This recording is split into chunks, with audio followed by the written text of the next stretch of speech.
CBSE कक्षा 10 science important questions देख रहे हैं। जितने बार ये बोर्ड एग्जाम्स में ये सवाल आए हैं, इसमें सवाल है draw ray diagram to explain the term angle of deviation. इस फिगर को ध्यान से देखिएगा। यहाँ पर एक मीडियम है और इस प्रिज्म है या जो भी आप मीडियम ले, ये मीडियम नंबर 2 हो गया, फिर मीडियम 1 दोबारा आ गया। यहाँ पे हो यह रहा है, यहाँ पर इंसिडेंट रे है। जो इंसिडेंट रे जब मीडियम चेंज करेगी तो बेंड हो जाएगी और उसके बाद जैसे ये री इमर्ज होगी उसके बाद ये फिर से अपना पाथ चेंज करेगी, क्योंकि यहाँ पर रिफ्रैक्शन होता है, रिफ्रैक्टिव इंडेक्स अलग अलग है। हमने ये दोनों जो इंसिडेंट रे और इमर्जेंट रे को एक्सटेंड कर दिया, एक को आगे की तरफ एक को पीछे की तरफ। ये जहाँ इंटरसेक्ट कर रहे हैं, ये जो एंगल बन रहा है वही एंगल ऑफ डेविएशन है आपका, यही आपका एंगल ऑफ डेविएशन है। अब इमर्जेंट रे जैसे मैंने बताया बेंड करती है जब वो एंटर करती है, और उसके बाद इमर्जेंट रे इंसिडेंट रे दोनों बेंड करके जो पीछे हम ले जाते हैं और वो एंगल डेविएशन होता है। अगला सवाल है, why do the component of colours of incident white light split into a spectrum while passing through a glass prism, explain. इसका जवाब मैं दूंगा, लेकिन ये तीसरा देखते हैं पहले। Draw a labelled ray diagram to show the formation of a rainbow. अच्छा, ये जो चीजें हैं काफी आपस में रिलेटेड हैं, तो आप दूसरे का उत्तर तीसरे से निकलेगा। पहले फिगर ध्यान से देखिए। हो ये रहा है कि सन है, सूरज हमें व्हाइट लाइट देता है। ये जो व्हाइट लाइट होती है इसमें सारी लाइटें होती हैं, इसमें सारे वायलेट से लेकर रेड तक, विबग्योर आप लिख लीजिए, हर एक लाइट इसके अंदर है। लेकिन क्योंकि ये मिल गई है इसलिए ये व्हाइट दिखती है। तो हर एक इसमें कलर है और सबका अलग अलग लैम्डा वेवलेंथ है। अब यहां पर एक पानी की बूंद है, और एक नहीं है, ऐसे सैकड़ों बूंदें होती हैं। इसमें क्या, ये जो सिचुएशन है वो सबके साथ है। हो ये रहा है कि यहां पर मीडियम 1 है, यहां मीडियम 2 है। तो मीडियम चेंज कर रही है जब लाइट एंटर करती है बाउंड्री पे, आप देखिएगा वहां पर थोड़ा सा रिफ्रैक्शन होता है, लेकिन रिफ्रैक्शन के अलावा डिस्पर्जन भी हो जाता है। डिस्पर्जन क्यों होता है? क्योंकि हर एक लैम्डा अलग अलग बेंड होती है, और क्योंकि ये बाहर नहीं निकल पाती है। यहाँ पर एक कॉन्सेप्ट है टोटल इंटरनल रिफ्लेक्शन का। तो आई और आर में एक रिलेशनशिप होता है जिसके कारण ये लाइट वापिस आ जाती है, ये बाहर नहीं निकल पाती है। तो ये पूरा का पूरा स्पेक्ट्रम है, वो पूरा का पूरा इंटरनली रिफ्लेक्ट हो जाएगा। तो ये जब बाहर आएगा ये फिर से थोड़ा सा बेंड होगा और ये पहुंचेगा आंखों में, हमारे और आपके ऑब्जर्वर की आंखों में, और हम रेड से लेकर वायलेट लाइट तक सारे अलग अलग शेड्स देख लेंगे और हमें लगा कि ये रेनबो है, इंद्रधनुष है। तो जब एक लाइट एंटर करती है प्रिज्म में, अब हम सेकंड वाले पे आ गए। सेकंड वाले में ये प्रिज्म है, इसको मैं 3D नहीं बना रहा हूं, इसका फ्रंट व्यू आपको दिखा रहा हूं। तो यह क्योंकि उसका ट्रायंगल या स्क्वायर बेस होता है, यहां पर लाइट जैसे एंटर हो रही है, यहां पर जैसे ही लाइट एंटर होगी ये अपना मीडियम चेंज करती है। अब मीडियम चेंज करती है, साथ में इसके अलग अलग 7 कॉन्स्टिट्यूएंट कलर्स है। वैसे तो हर एक रेंज है, मेजर 7 इसमें कलर हमको दिखते हैं। विबग्योर आप लिख लीजिए, violet, indigo, blue, green, yellow, orange, red. अब ये सारी जो लाइट है उनकी हर एक की अलग अलग लैम्डा है और अलग अलग तरह की रिफ्रैक्शन होता है, स्कैटरिंग होती है, डिस्पर्जन होता है, बहुत सारे कॉन्सेप्ट लग रहे हैं इसमें। मेन चीज इसमें रिफ्रैक्शन हो रहा है। हर एक लैम्डा का अलग अलग बेंडिंग होती है। रिफ्रैक्शन क्या है? बेंडिंग ही तो है। तो बेंडिंग जो हो रही है वो पूरी तरह डिपेंड करती है क्या इसका वेवलेंथ है, और हर एक लाइट का अलग अलग वेवलेंथ है। कुछ ज्यादा बेंड हो जाती है, कुछ कम बेंड होती है। तो जो ज्यादा बेंड हो गई और कम बेंड हो गई उनके बीच में एक डिफरेंस क्रिएट हो जाता है, और वो डिफरेंस ऐसे क्रिएट हो जाता है कि हर लाइट जो बेंड हुई है वो अलग से दिखने लगती है, या व्हाइट लाइट जो है वो डिवाइड हो जाती है अलग अलग शेड्स में, अलग अलग शेड्स में। तो जो ज्यादा बेंड होती है, जैसे मैंने कहा कि जिसकी वेवलेंथ सबसे कम होगी वो सबसे ज्यादा बेंड हो जाएगी, और इसी तरीके से वाइस वर्सा होगा। तो यहां पर अलग अलग आपको शेड दिख जाएंगे, लाइट दिख जाएगी, क्योंकि अलग अलग तरीके की अलग अलग फॉर्मूले के हिसाब से इसकी बेंडिंग हो रही है। Draw a ray diagram to show the path of a refracted ray in each of the following cases. A ray of light incident on a concave lens. एक कॉन्केव लेंस है, उसमें तीन सवाल के तीन पार्ट है। जब एक लाइट आएगी और वो पास हो रही है ऑप्टिकल सेंटर से, ये लेंस है और ये ऑप्टिकल सेंटर है, जब ये पास होगी ऑप्टिकल सेंटर से तो वो सीधी निकल जाएगी। कोई भी लेंस ले लीजिए आप, जब भी ऑप्टिकल सेंटर से लाइट गुजरेगी वो बिल्कुल पास कर जाएगी इसको, मतलब कोई डेविएशन नहीं होगा। जब लाइट रे बिल्कुल पैरेलल आ रही है, ये प्रिंसिपल एक्सिस है आपका, इस प्रिंसिपल एक्सिस से बिल्कुल सीधी आ रही है, पैरेलल आ रही है, तो जब वो बेंड होगी या रिफ्रैक्ट होगी तो वो ऐसी प्रतीत होगी कि वो फोकस से चल के आ रही है। अगर उसको मैं बैकवर्ड एक्सटेंड कर दूं तो वो फोकस से आती हुई दिखाई देगी। और थर्ड है directed towards its principal focus, ये दूसरे का कन्वर्स है, उल्टा है। एक लाइट जो डायरेक्टेड है फोकस की तरफ, ऐसी लाइट आ रही है जो आगे बढ़ाएंगे तो फोकस की तरफ जाएगी, जब वो आएगी कॉन्केव लेंस पे तो वो सीधी हो जाएगी, वो बिल्कुल सीधी हो जाएगी। ये दोनों एक दूसरे के उलट हैं, कॉन्वर्स है। A person cannot read newspaper placed near than 15 centimeter from his eyes. Name the defect of vision he is suffering from. Draw a ray diagram to illustrate this defect. List its two possible causes. Draw a ray diagram to show how this defect may be corrected using a lens of appropriate focal length. एक साहब को पास की चीज नहीं दिख पा रही है, उनको थोड़ा दूर करना पड़ता है, 50 सेंटीमीटर तक करना पड़ता है, तो यहाँ पर वो देख नहीं पा रहे हैं। तो हो क्या रहा है, ये साहब को हाइपरमेट्रोपिया है, इनको फार साइटेडनेस है। इसका मतलब यह करीब की चीज नहीं देख पाते, मतलब 40 साल के बाद ये हो जाता है, प्लस पावर आ जाती है, अब करीब की चीज नहीं देख पाते हैं, छोटी चीज नहीं देख पाते हैं, और दूर की चीज ठीक ठाक देख लेते होंगे अगर आपकी आंख पहले से ही रही हो। तो यहाँ पर ये होगा कि एक ऑब्जेक्ट है, यहाँ पर आपकी आई लेंस है, हमारी आंखों की लेंस है। जैसे ही ये लाई लेंस कन्वर्ज करने की कोशिश करती है इनको, वो रेटिना पे नहीं हो पाती, मतलब इसका जो इमेज है वो रेटिना पे नहीं बनती है, बल्कि रेटिना से पीछे बनती है। वो बननी चाहिए रेटिना पे, तभी तो हमको दिखाई देगा, वो उसके पीछे जाती है तो ब्लरी इमेज आ जाती है। तो इसका कारण ये होता है, दो कारण हो सकते हैं हाइपरमेट्रोपिया के। एक तो फोकल लेंथ आई का, आंखों का बहुत बड़ा ज़्यादा है, या जो लेंथ है आईबॉल की वो कम हो गई। तो इसके लिए हम क्या यूज़ करेंगे, हम कॉन्वेक्स लेंस यूज़ करेंगे ताकि ये डिफेक्ट ठीक हो जाए। तो यहाँ पर क्या होगा कि इन लाइट्स का कन्वर्जेंस करेगा वो किस पे, रेटिना पे। वो सारी जो लाइट आ रही है, दो लेंस लग गए, एक आई लेंस जो नहीं कर पा रहा था लेकिन कॉन्वेक्स लेंस लगाया, तो अब वो जब आंखों की तरफ से पास हो रहा है तो वो इमेज रेटिना पे पड़ रही है। तो ये दोनों लेंस मिलकर ऐसे काम कर दे रहे हैं कि हमें रेटिना पे इमेज मिल जा रही है। अब यहाँ पर मैं आपको सोल्यूशन बता देता हूँ। 50 सेंटीमीटर है। अब हम ऐसे करते हैं कि इसकी हम एक फॉर्मूला यूज़ करेंगे। हमको यहाँ पर अपने कॉन्वेंशन यूज़ करने पड़ेंगे। अगर आप देखें कि ये 25 है, 25 सेंटीमीटर है, जहाँ से कन्वर्ज हो रही थी पीछे, हमने लगा दिया कॉन्वेक्स लेंस, ठीक, फोकल लेंथ इसका हमको निकालना है। तो यू हम -25 ले रहे हैं, वी आपको हर दिया ही हुआ है 50 सेंटीमीटर। फोकल लेंथ इसका निकालेंगे 50 सेंटीमीटर आएगा। आप 50 सेंटीमीटर पावर निकालना है तो 100 से 50 को डिवाइड कर दीजिए, तो आपका आ जाएगा 2 डायोप्टर, इतना पावर इनको लगेगी। State any 4 characteristics of the image of an object form by a plane mirror. अब एक दूसरा सवाल है, उसमें भी दूसरा पार्ट जो है इस सवाल का वो भी सेम सवाल है। सेम सवाल ये जो आप देख रहे हैं वही पहला सवाल है। तो यहाँ पर हम इन दोनों का एक साथ आंसर देंगे, उसके बाद हम ये क्वेश्चन लेंगे जो 30 सेंटीमीटर वाला, ये काफ़ी बार रिपीट हुआ है। तो 4 कैरेक्टरिस्टिक या फीचर होंगे जो इमेज बनती है एक प्लेन मिरर से। आईना, ये ऑब्जेक्ट है, ये इमेज है।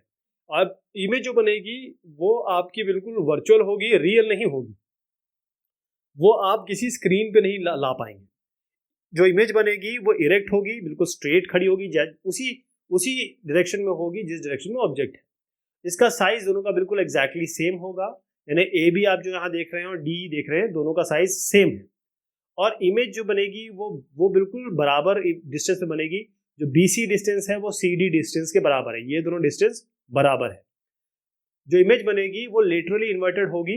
आईने के सामने आप खड़े होंगे तो आपको दायां हाथ बायां हाथ दिखेगा, बायां हाथ दायां हाथ दिखेगा, तो दायां बायां हो जाता है, इसी को हम लेटरली इन्वर्जन कहते हैं। ठीक, तो ये 4 चीजें इसमें होगी, लेटरल इन्वर्जन इसमें लास्ट में जोड़ दीजिए। अब हम ये सवाल लेंगे, 4 कैरेक्टरिस्टिक्स अभी बता दी, वो आप उसके लिए लिखेंगे। एक ऑब्जेक्ट है जिसको 30 सेंटीमीटर पर रखा गया है, कॉन्वेक्स मिरर है, फोकल लेंथ इसका 15 सेंटीमीटर है। ध्यान रखिएगा जहां जहां लेंस लिखा है उसको मिरर कर दीजिएगा। अब आपको फोकल लेंथ है 15 सेंटीमीटर और एफ 15 सेंटीमीटर और डिस्टेंस जो इसका दिया हुआ है -30, कार बार नहीं है, लेंस भी नहीं है, आप सीधा -30 करिए। v इससे निकल के आएगा आपका 10, साइन कन्वेंशन 15 और -30। आपको साइन कन्वेंशन बिल्कुल क्लियर होना चाहिए, तभी आप ये समझ पाएंगे। तो 1/v बराबर 1/f - 1/u। अब f को 15 रख रहे हैं, u को हम -30 रख रहे हैं, v हमारा 30 v आपका 10 सेंटीमीटर आ रहा है। इमेज की कैरेक्टरिस्टिक्स क्या होगी, चलिए एक बार और देख लेते हैं। इमेज जो है वो 10 सेंटीमीटर बनेगी मिरर से, मैग्निफिकेशन होगा इसका -v/u, तो आपका -10/-30, 0.33 आ गया। इमेज डायरेक्ट है, वर्चुअल है, रियल इमेज इसमें नहीं बनती है। तो यहाँ पर कॉन्वेक्स मिरर है, ध्यान रखिएगा, मिरर की बात हो रही है, जहां जो लेंस है उसको आप चेंज कर दें। अब एक इमेज बन रही है, image by a spherical mirror for all positions of the object placed in front of it is always erect and diminished. What type of mirror it is? Draw a label ray diagram to support your answer. तो इसमें एक convex mirror दिख रहा है आपको, ये हमेशा आपको इरेक्ट और डिमिनिश्ड इमेज बनाएगी। इरेक्ट मतलब बिल्कुल उसी तरह सीधी खड़ी रहेगी जैसे आपकी ऑब्जेक्ट है, और डिमिनिश्ड का मतलब होगा साइज कम होगा। ये इरेक्ट नहीं है, ये इन्वर्टेड है। ये इसे हम इरेक्ट कहते हैं, जैसे वो खड़ी है पोल, जैसे दूसरा पोल खड़ा होगा। अब डिमिनिश्ड का मतलब होता है छोटी बढ़ेगी। जो भी ऑब्जेक्ट का पोजीशन हो, ये दोनों चीजें इसमें होनी है। एक एक करके मैं बताता हूं। पहली पोजीशन है, ऑब्जेक्ट रखा है पोल और इंफिनिटी के बीच में। ये एक हमने लाइट रे देखी जो एक स्ट्रेट जा रही है प्रिंसिपल एक्सिस के, वो जब मिरर से रिफ्लेक्ट होगी तो वो ऐसा लगेगा कि वो फोकस से आ रही है। तो ये फोकस में जोड़ दीजिए इस लाइन को, है ना, जो आपने सीधी बिल्कुल पैरेलल टू प्रिंसिपल एक्सिस भेजा। जब भी एक लाइट बिल्कुल सेंटर ऑफ कर्वेचर से पास होगी है तो वो स्ट्रेट जाएगी, या ये कहे बिल्कुल स्ट्रेट रिफ्लेक्ट हो जाएगी। जहां दोनों जो लाइट इंटरसेक्ट हो रही है उसको हम ए डैश कहेंगे, और बी डैश नीचे आप सीधा जोड़ दीजिए, ए डैश बी डैश इसकी इमेज हो गई। अब ऑब्जेक्ट जो है इन्फिनिटी पे, जो इमेज ऑब्जेक्ट इन्फिनिटी पे होता है वहां से सीधे लाइनें आती हैं, सीधे रेज आती है। अब सीधी आएगी तो जैसे मैंने बताया, वो जब रिफ्लेक्ट होगी तो इसका मतलब वो फोकस से आती हुई दिखाई देगी। यहाँ ऊपर भी ऐसे ही हो रहा है, अज्यूम कर ऐसा लगेगा जैसे फोकस से आ रही है। नीचे भी आप देख रहे हैं कि जो स्ट्रेट लाइन आ रही है वो जब रिफ्लेक्ट होगी तो ऐसा लगेगा कि वो फोकस से आ रही है। ये दोनों हो गया। अब एक जो स्ट्रेट जा रही है वापस आ रही है, वो आपकी वैसी रहेगी, तो फोकस पे इमेज बन जाएगी। State the type of mirrors used in headlights, rear view mirrors in cars and motorcycles. Give reasons to justify your answer in each case. यहाँ पर आप चित्र में देखिए, यहाँ कॉन्वेक्स मिरर है। अगर आपको पीछे देखना है, साइड मिरर में देखना है, तो ये आपका रियर व्यू मिरर और साइड व्यू मिरर्स हैं। ये कॉन्वेक्स मिरर्स हैं, आपके पीछे देखने के लिए, साइड में देखने के लिए रियर व्यू मिरर हैं।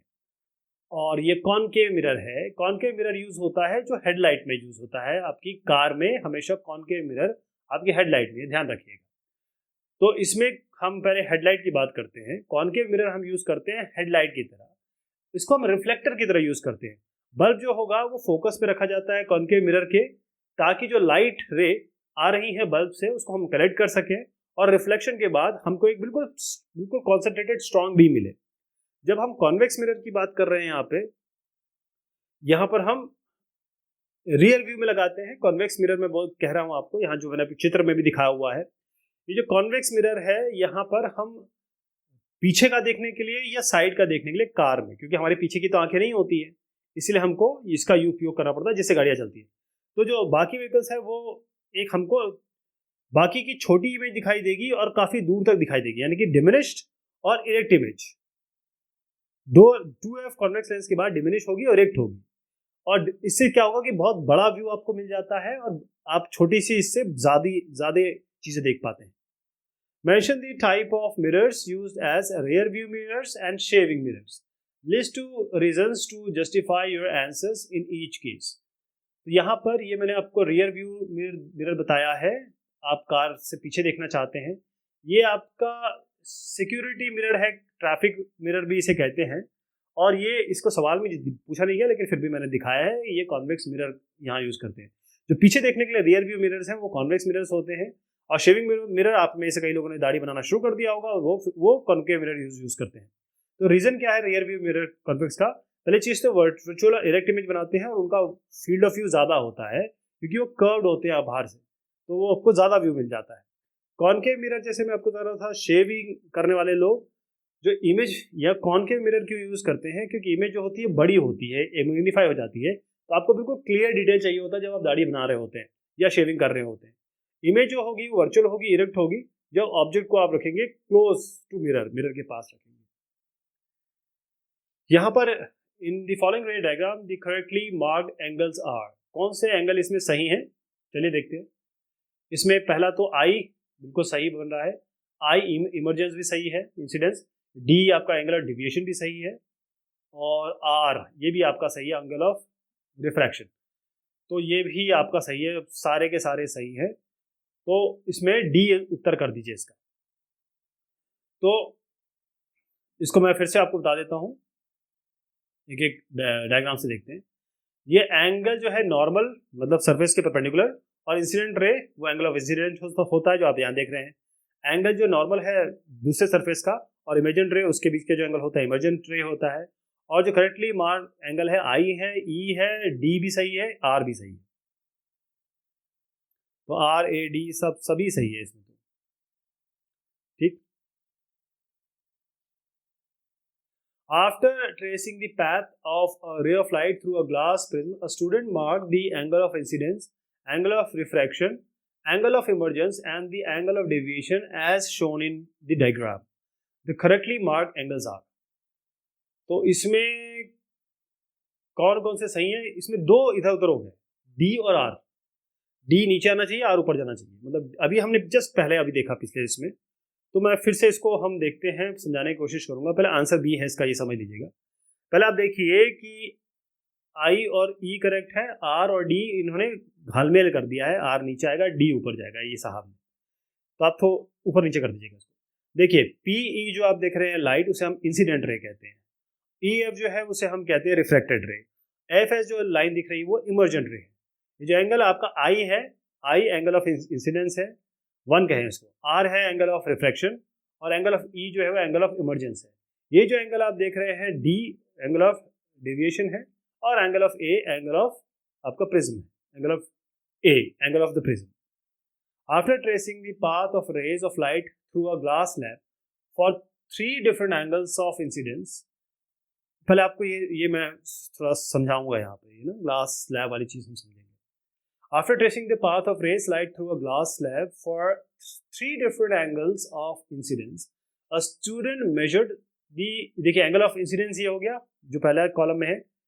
The student measured corresponding values angle of refraction, ये दूसरा कॉलम है आर है, मैं इसको अभी आर लिखने वाला हूँ, ये एंगल आई दो नहीं है, ये आर है। And the angle of emergence E is recorded them in the table. तो पहला कॉलम आई, दूसरा कॉलम आर, तीसरा कॉलम ई। आपको बताना है करेक्ट ऑब्जर्वेशन कौन कौन से, सही ऑब्जर्वेशन कौन कौन से, पहला है, दूसरा है, तीसरा कौन सा है, या दो हैं या तीनों हैं, कैसे? पहले मैं आपको बताऊं कि इसका उत्तर जो है डी है, और उत्तर मतलब सारे ही सही है, सारे ही सही है। तो यहाँ पर रूल देखिएगा, जो रूल है उस हिसाब से हम चयन करेंगे। पहले यहाँ पर आप देख रहे हैं ग्लास स्लैब, यहाँ पर एक लाइन आ रही है नॉर्मल के साथ, आई एंगल बना रही है, इंसिडेंट रे, इसको आई कहेंगे। फिर ये थोड़ा रिफ्रैक्ट होगा, बेंड होगा, ये रिफ्रैक्ट एंगल हो गया। फिर ये बाहर निकलेगा तो नॉर्मल के साथ जो एंगल बनाएगा वो होगा ई, ये ई बनेगा। तो यहाँ पर आई ई, और आई और ई, आई की लाइन को बढ़ा दीजिए, मतलब इंसिडेंट को बढ़ा दीजिए, इमर्जेंट को बना दीजिए, उनके बीच में जो डिस्टेंस है उसको हम कहते हैं लेटरल। अभी ये आने वाला है, ये सवाल अभी आएगा। तो यहाँ पर कुछ कंडीशंस है, पहले आप समझिए। कंडीशन ये है, जो होल्ड होनी चाहिए, जो ट्रू होनी चाहिए, एंगल ऑफ इंसिडेंस और angle of E, angle of emergence या तो बराबर हो या बिल्कुल तकरीबन करीब हो। ये 30 और ये 30 दोनों देख रहे हैं आप यहाँ पर। एंगल ऑफ रिफ्रैक्शन जो होगा वो बढ़ता है जब इंसिडेंट एंगल को आप बढ़ाएंगे।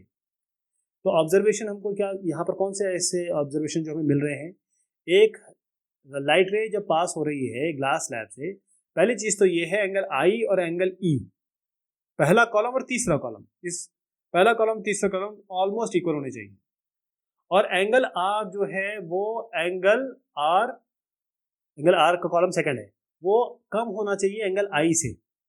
ठीक, दो चीजें, एंगल ऑफ रिफ्रैक्शन बढ़ता है जब आप इंसिडेंट एंगल को बढ़ाते हैं, तो आप इसकी पॉसिबिलिटी एक एक करके देखेंगे। ये पहला कॉलम आपका 30 और एंगल ऑफ इमरजेंस हो गया, ये मैं बता रहा था एंगल ऑफ आर है। तो एंगल पहले ऑब्जर्वेशन का आई और ई दोनों बराबर बराबर है, 30-31 इक्वलिटी कह सकते हैं। दूसरे में ये एंगल ऑफ इंसिडेंस ई दूसरे में भी 40-40 बराबर है, और तीसरे में 50 और 49 ऑलमोस्ट सिमिलर है। तो ये पहली कंडीशन तो ट्रू हो गई। अब आइए आप दूसरी कंडीशन पे, आर आई से कम होना चाहिए, 20-30 से कम है, 25-40 से कम है, 31-50 से कम है, तो तीनों में सेम सिमिलर कंडीशन, तो सही हो गए सारे के सारे। After tracing the path of a ray of light passing through a rectangular glass slab for 4 different values of angle of incidence, a student reported his observations in tabular form as given below. तो इसमें बिल्कुल same चीज दी हुई है, आपको इसमें best observation बताना है। अब बेस्ट ऑब्जर्वेशन ये है, ध्यान रखिएगा कि हम ग्लास की बात कर रहे हैं, ये फिगर मैंने आपको समझा दिया, ये ध्यान रखिएगा ग्लास जो दिख रहा है आपको, इसका रिफ्रैक्टिव इंडेक्स होता है 1.5। एंगल ऑफ इंसिडेंस बराबर ऑलमोस्ट बराबर होना चाहिए एंगल ऑफ इमरजेंस से, पहली चीज ये दिमाग में रखेंगे। दूसरी चीज दिमाग में रखेंगे कि एंगल ऑफ इंसिडेंस जो होगा वो हमेशा एंगल ऑफ रिफ्रैक्शन से बड़ा होगा, यही कहेंगे एंगल ऑफ रिफ्रैक्शन आई से कम होगा। ठीक, इसमें देखिए सारी कंडीशन सब सारी मीट कर रहे हैं, मतलब सारे जो पहला कॉलम, पहला रो, थर्ड, सिर्फ चौथे रो तक देख लीजिए, सारे के सारे इसमें सही हो रहे हैं। तो इन्होंने कहा आपको अपना ऑब्जर्वेशन इसमें बताना है, तो हम कैसे करेंगे? पिछले बार तो हमने कहा सभी सही है। यहाँ पर मसला ये है कि आप आएंगे रिफ्रैक्टिव इंडेक्स पे। ठीक, रिफ्रैक्टिव इंडेक्स ग्लास का होता है 1.5, रिफ्रैक्टिव इंडेक्स ग्लास का 1.5 होता है, तो कैसे मिलेगा आपको? देखिए, अगर आप म्यू जो रिफ्रैक्टिव इंडेक्स होता है कैसे निकलते हैं, वो sine i by sine r होता है, sine i by sine r. तो साइन आई, यहाँ पर साइन आई आप साइन 30 रखिए, साइन आर रखे साइन 19 रखिए, sine i by sine r, यही साइन 30 बाय साइन 19 रखेंगे, आपको मिलेगा 1.5। ये तभी मिल सकता है पहले केस में, बाकी केसेस में आपको नहीं मिलेगा, और बाकी केसेस में नहीं मिलेगा, इसलिए बेस्ट सॉल्यूशन है। साइन 40 बाय साइन 28 आपको नहीं देगा। Study the following diagrams in which the path of a ray passing through a glass prism are traced by 4 student PQR as shown. तो इसमें कौन चारों ने बनाया, कौन सा सही है, कौन सा सही है? तो आपको क्यों सही लग रहा होगा, और उत्तर इसका यही है, क्योंकि हम ये ऑलरेडी एक सवाल देख चुके हैं ना, इसलिए। देखिए, जब ये एंटर करेगा, जब ये इंसिडेंट रे बेंड हो जाएगी, बाहर निकलेगी, फिर बेंड हो जाएगी, तो इसका ये पाथ होगा, एक मीडियम से दूसरे मीडियम, दूसरे मीडियम से पहले मीडियम दोबारा, तो ये इसका पाथ होगा, ये हम क्लियर जानते हैं, पहले भी हमने इसको समझ, ये फाइनल ट्रेस है इसका, ये सही उत्तर है इसका। जो लाइट आ रही है इंसिडेंट, जो ग्लास प्रिज्म है, वो पहले एक मीडियम से जा रही है, और उसके बाद उसको बेंडिंग मिलेगी, उसके बाद जैसे वो बाहर निकल रही है फिर से बेंडिंग मिल रही है, तो पहले वो मतलब अवे फ्रॉम द नॉर्मल जाएगी जब बाहर निकलेगी, और फिर करीब आएगी, तो पहले में वो करीब आएगी, उसमें बाहर निकलेगी तो दूर जाएगी। सेम क्वेश्चन, आप जो पिछला सवाल था उसमें आप उसको उलट दीजिए, अगर आपने हाथ में पकड़ा हुआ अपना हाथ उसको उलट दीजिए, आप देखेंगे एग्जैक्टली इसी तरीके से बन जाएगा, है ना। इसको अप टर्न कर दीजिए, बिल्कुल सेम बनेगा। तो सी इसका सही आंसर है। ठीक, क्लियर आपको दिख रहा है, सी इसका उत्तर है। केवल आपने अप टर्न किया है। तो यहाँ पर चारों जो सवाल है, चारों जो है, 4 लोगों ने अलग अलग बनाए, आपको बताना कौन सा सही है। आपको क्लियर दिख रहा है कि ये सी है, क्योंकि वो उसका उल्टा ही है। और इसके लिए बिल्कुल सेम लॉजिक लगेगा कि लाइट जब आएगी, जब रेयर मीडियम से डेंसर मीडियम में आएगी, तो नॉर्मल के करीब जाएगी वो, है ना, नॉर्मल के करीब जाएगी, और जैसी वो बाहर आएगी, जब डेंसर मीडियम से रेयर मीडियम में जाएगी, तो वो उससे नॉर्मल से दूर जाएगी, तो इसलिए इस तरीके से बेंडिंग होगी। तो तीसरी जो है कंडीशन सी, ये फुलफिल कर रहा है, ये बता रहा है कि हाँ भाई सही हो रहा है।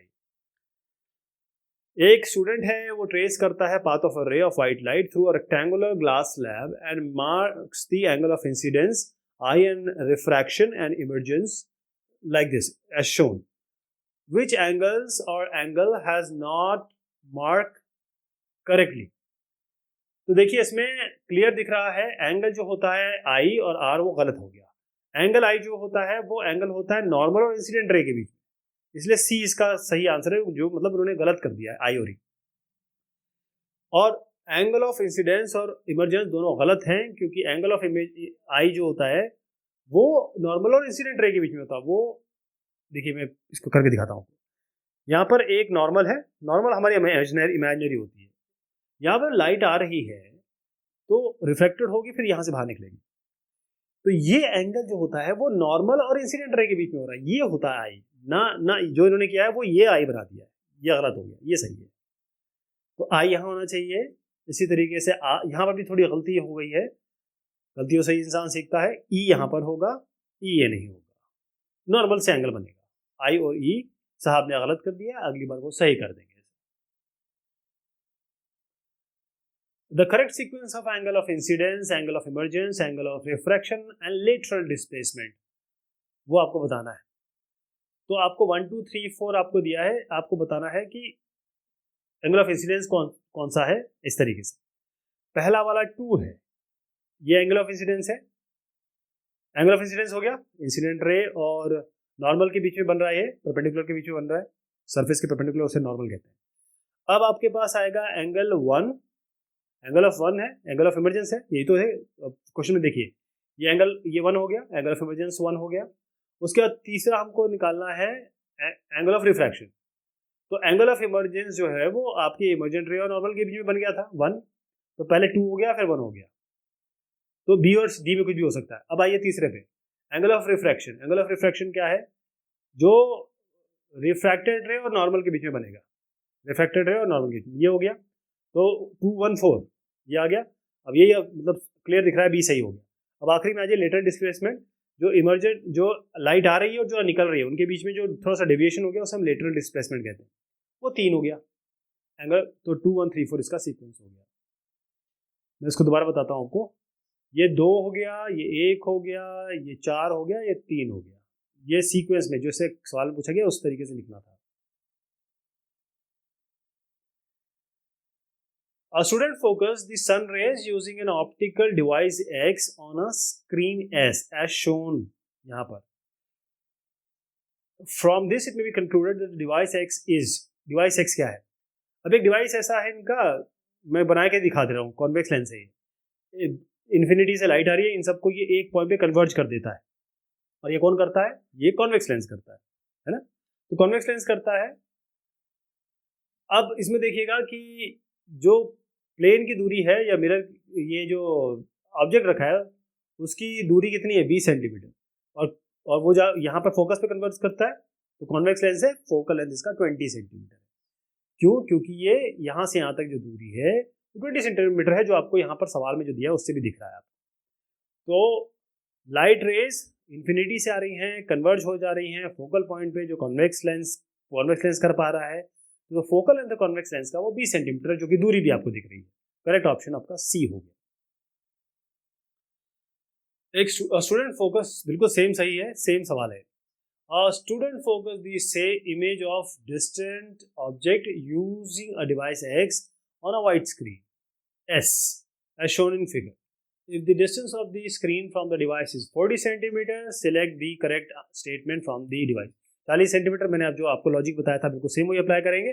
आपको आंसर क्लियर दिख रहा है। देखिए यहाँ पर एक लेंस है, कॉन्वेक्स लेंस, और वहाँ से इन्फिनिटी से लाइट आ रही है। इन्फिनिटी से रेज जो है इसको वो कन्वर्ज कर देता है किस पॉइंट पे? फोकस पे। तो फोकल लेंथ इसकी क्या है? 40 सेंटीमीटर। क्यों? क्योंकि कॉन्वेक्स लेंस 40 सेंटीमीटर उस फोकस पॉइंट से डायग्राम में दिख रहा है आपको। तो इसका उत्तर क्या हो जाएगा? जो एक कॉन्वेक्स लेंस और 40 सेंटीमीटर उसका फोकल लेंथ है। तो जो इमेज फोकस हो रही है उस डिवाइस में, पहले तो डिवाइस क्लियर हो गया कि आपका लेंस होगा, मिरर नहीं हो सकता। और उसके बाद कॉन्वेक्स लेंस ये हमेशा इमेज बनाता है डिस्टेंस ऑब्जेक्ट का, जब अपने फोकस पे जब स्ट्रेट लाइन आती है। तो जो डिवाइस है वो कॉन्वेक्स लेंस ही होना चाहिए, जो मैंने आपको फिगर में भी बताया, जो मैंने पिछले सवाल में भी चर्चा की। और फोकल लेंथ जो है इसका 40 सेंटीमीटर होगा, जो आप डिस्टेंस पे भी देख रहे हैं क्योंकि वो जाके फोकस पे जाके लग जा रहा है। तो ये सवाल जो आप हुए इस एक्सरसाइज के, इस बोर्ड एग्जाम्स के